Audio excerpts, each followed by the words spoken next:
Pues la disciplina de la gratitud. Que decir gracias es de buena educación. Que decir gracias nos puede ganar un favor más adelante. Y que el que es agradecido sabe vivir feliz con lo que tiene. Eso nos han enseñado. Y cualquier persona creyente o no creyente podría estar de acuerdo en que eso es verdad. Pero entonces, ¿por qué las personas que hemos entregado nuestro corazón a Jesucristo debemos dar gracias a Dios? Más allá, más aún, ¿por qué las personas que le hemos entregado nuestro corazón a Jesucristo debemos adoptar una vida de agradecimiento?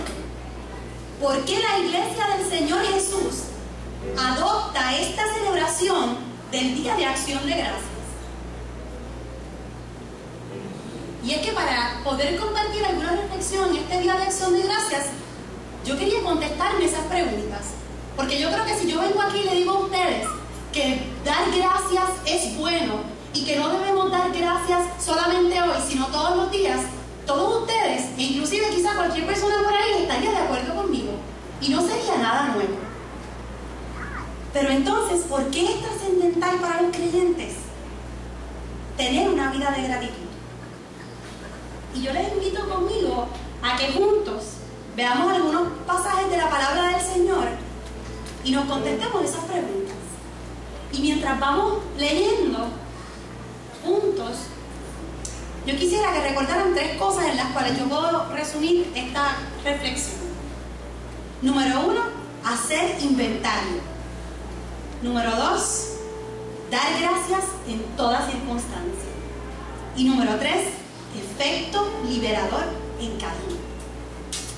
Y para juntos contestarnos esa pregunta, le pido que me acompañen al pasaje de la alimentación de los 4.000, no el de los 5.000, el de los 4.000, que está en Mateo 15, versos del 29 al 39. Mateo 15, versos del 29 al 39. Se pueden quedar sentados porque yo lo voy a leer. Y vamos a hacer algunas anotaciones. Y yo quiero que nos saquemos de la mente ahora esa mesa redonda con el pavo y la ensalada y nos planteemos una nueva imagen de acción de gracias. Y es esta. Pasó Jesús de allí y vino junto al mar de Galilea. Dicen que para cortar camino. Y subiendo al monte se sentó. Y se le acercó mucha gente que traía consigo a cojos, a ciegos, a mudos, a mancos y otros muchos enfermos. Y los pusieron a los pies de Jesús y Jesús los sanó. Así que llegó mucha gente llena de necesidades y Jesús los sanó. De manera que la multitud se maravillaba viendo a los mudos hablar, a los mancos sanados, a los cojos andar, a los ciegos ver, y todos glorificaban al Dios de Israel. Y Jesús, llamando a sus discípulos, dijo: tengo compasión de la gente, porque ya hace 3 días que están conmigo y no tienen que comer. Y enviarlos en ayunas no quiero, no sea que se desmayen en el camino. Quiere decir que esta gente no acababa de ver a Jesús. Llevaban 3 días viéndolo en acción. Y Jesús no solo los sanó, sino que quería mandarlos saciados, abastecidos para el camino.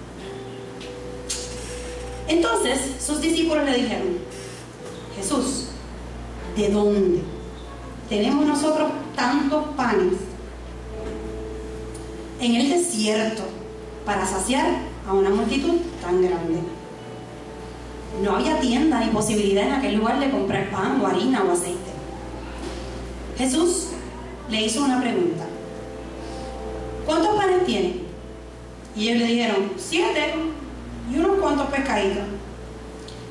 Y mandó a la multitud que se recostase en tierra. Y tomando los 7 panes y los peces, dio gracias. Este verbo dar gracias que se usa en este pasaje, esa palabra en griego que se utiliza en ese pasaje, aparece nada más que 714 veces solo en el Nuevo Testamento. No parece coincidencia, pareciera un énfasis.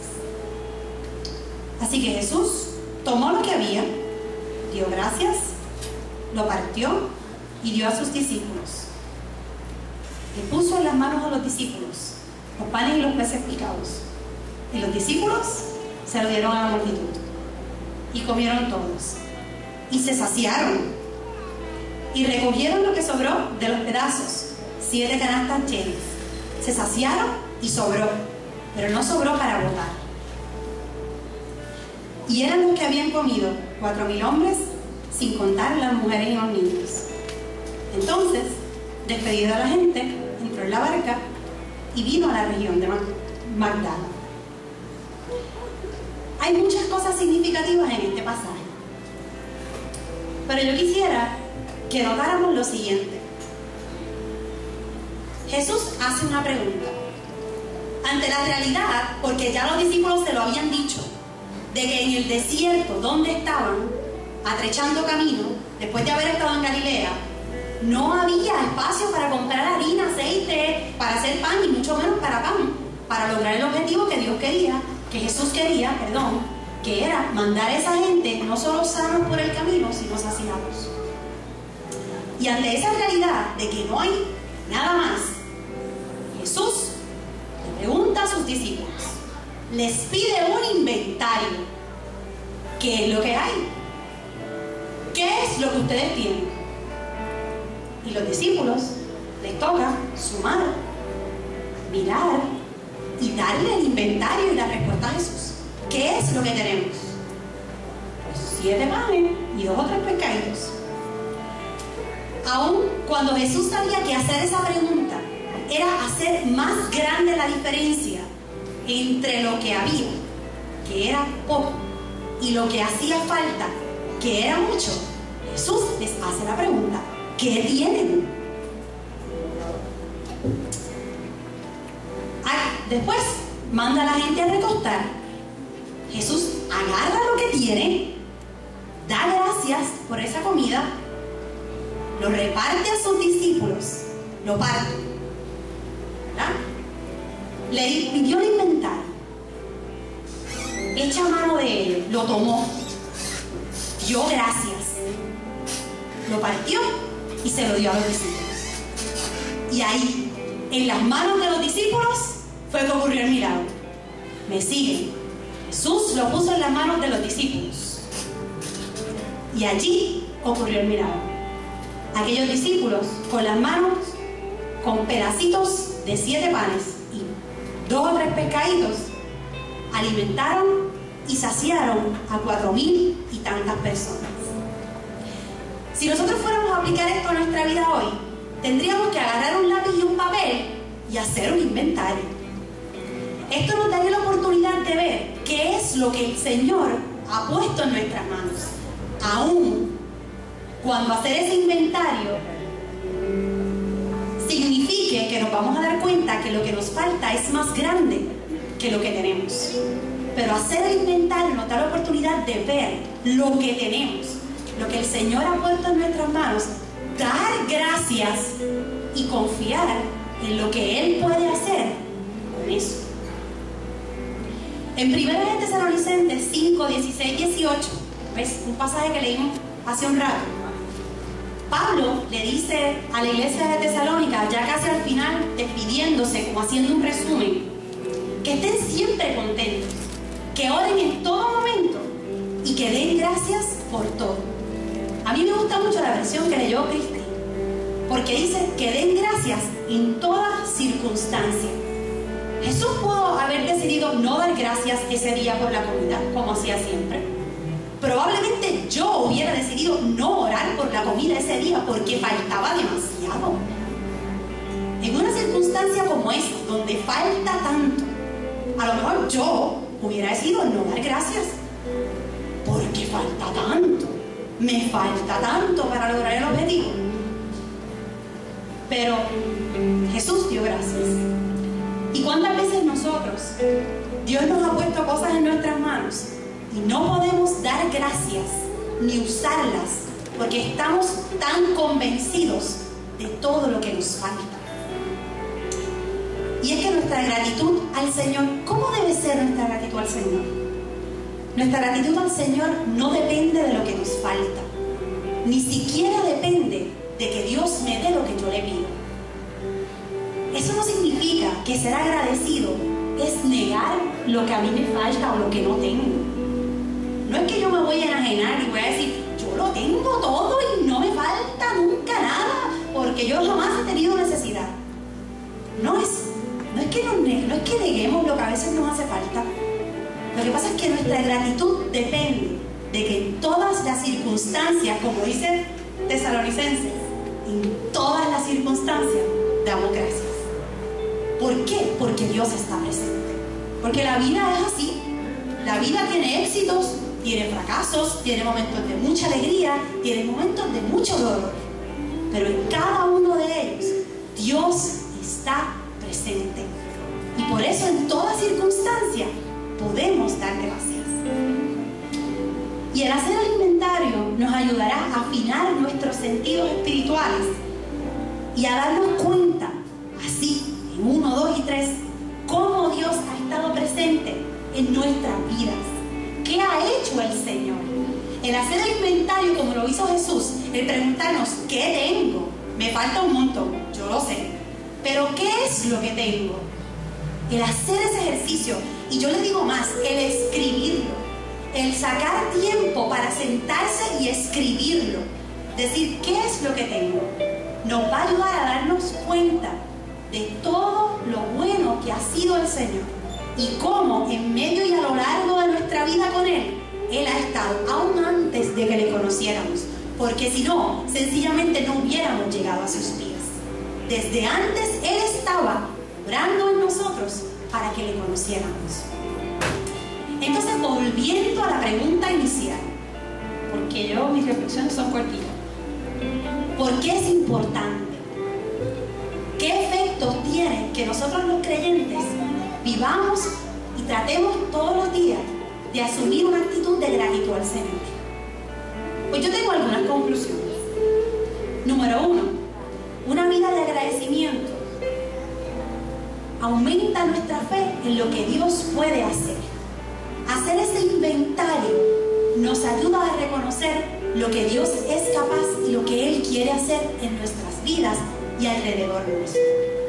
Aumenta nuestra fe. Haciendo ese inventario y siendo agradecidos, nos acercamos al Señor. Porque esto no se trata solo de yo decir lo que Dios ha hecho en la vida de mi mamá o de mi hermano o de mi pastor. Es que yo puedo ver lo que Dios ha hecho en la vida de ellos y yo lo tengo como testimonio. Pero yo también puedo ver lo que el Señor ha hecho conmigo y me doy cuenta de la gracia y el favor del Señor. Porque no somos merecedores de lo que sea que tengamos, que son 5 panes y un par de pescaditos. No lo merecíamos, 7, no 5 aquí, 7. No lo merecíamos. Entonces, vivir agradecidos y hacer ese inventario nos ayuda a darnos cuenta de lo bueno que ha sido el Señor. Y eso nos acerca a Él. Eso hace, yo no sé a ustedes, pero en mí eso hace que esos adjetivos que todo el tiempo escuchamos y que nos han repetido muchas veces en la iglesia, de que el Señor es lento para la ira, grande en misericordia, de que el Señor es bueno, de que es todopoderoso, recibir los testimonios de la bondad del Señor y hacer el inventario de mis propios testimonios ayuda a que todo eso que hemos escuchado se convierta en real, a que esos adjetivos que siempre le hemos dado al Señor, de bueno, poderoso, misericordioso, se vuelvan reales en nuestra vida y acordarnos de ellos. ¿Se acuerdan de lo que le dije ahorita? Ya hablamos del inventario. Hablamos también ya de dar gracias en toda circunstancia. Pues para mí uno de los efectos de vivir una vida de agradecimiento es que es una reacción de liberación en cadena. ¿Por qué? Y yo le contaba eso los otros días a Maya. Cuando nosotros hacemos el inventario y somos agradecidos de todo lo que tenemos, mire, nos damos cuenta de que tenemos de más. Nosotros tenemos zapatos, todos los que estamos aquí. Vamos a comer. Probablemente después de aquí vamos a cenar. Y tenemos una cama. Tenemos tanto. En comparación con tanta gente en el mundo, tenemos tanto. ¿Y para qué es eso? ¿Para que hagamos el inventario y nos sintamos culpables? No. Es para que seamos agradecidos y todo lo que tenemos, todo, lo pongamos al servicio del Señor. Y entonces ahí es que ocurren los milagros, porque empiezan a brotar las buenas obras. Cuando nos damos cuenta que nuestras manos, que nuestros talentos, que nuestra casa, que nuestra comida, que nuestra ropa, que todo le pertenece al Señor y lo ponemos al servicio de Él para bendecir a otros, pues es un efecto en cadena. Porque entonces todo lo que tenemos le pertenece a Él, lo tenemos que usar para Él, para bendecir a otros y para alcanzar a otros para su evangelio. Porque no merezco la comida que tengo, porque no merezco tanta bendición. Entonces todo lo pongo al servicio del Señor. Y así, unos a otros, empiezan a aflorar los milagros. Como cuando Jesús puso aquellos pedacitos que parecían que no eran suficientes en las manos de los discípulos, y de pronto los discípulos alimentaron a toda aquella gente. Y por último, para mí uno de los efectos de vivir esa vida de agradecimiento es que el agradecimiento se puede convertir en un estallido de alabanzas al Señor. Cuando hacemos memoria, cuando hacemos inventario, cuando nos damos cuenta de lo afortunados y lo bendecidos que somos, de la gracia inmerecida que el Señor nos ha dado, de pronto toda esa gratitud se transforma en una avalancha de alabanzas al Señor. Y hay un salmo, el Salmo 136, y yo quisiera que ustedes se pusieran de pie. Yo se lo voy a leer, pero que ustedes se pusieran de pie. Algunos teólogos piensan que este salmo es uno de los himnos que Jesucristo cantó después de la Santa Cena. Si usted va allí mismo a Mateo o a otro de los evangelios, parece que Lucas, dice que después de la Santa Cena cantaron unos himnos y salieron. Jesús sabía lo que le esperaba, qué pedazo de circunstancia le esperaba. Y viene uno de los himnos que se cree que cantaron en ese momento. Y si bajo esa circunstancia nuestro Señor y nuestro modelo fue agradecido, ¿cuánto no más nosotros? Y yo le voy a leer un pedacito de ese himno. Dice así: alaben a Jehová porque Él es bueno, porque para siempre es su misericordia. Alaben al Dios de los dioses, porque para siempre es su misericordia. Alaben al Señor de los señores, porque para siempre es su misericordia. Al único que hace grandes maravillas, porque para siempre es su misericordia.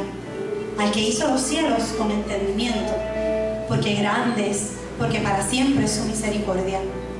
Al que extendió la tierra sobre las aguas, porque para siempre es su misericordia. Al que hizo las grandes lumbreras, porque para siempre es su misericordia. El sol para que señoreara en el día, la luna y las estrellas para que señoreasen en la noche, porque para siempre es su misericordia. Alabad al Dios de los cielos, porque para siempre es su misericordia.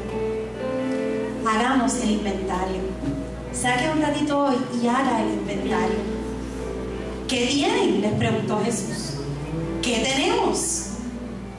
Tomémoslo en nuestras manos y demos gracias al Señor, no importa lo que falte, para que Él haga milagros en medio de nosotros.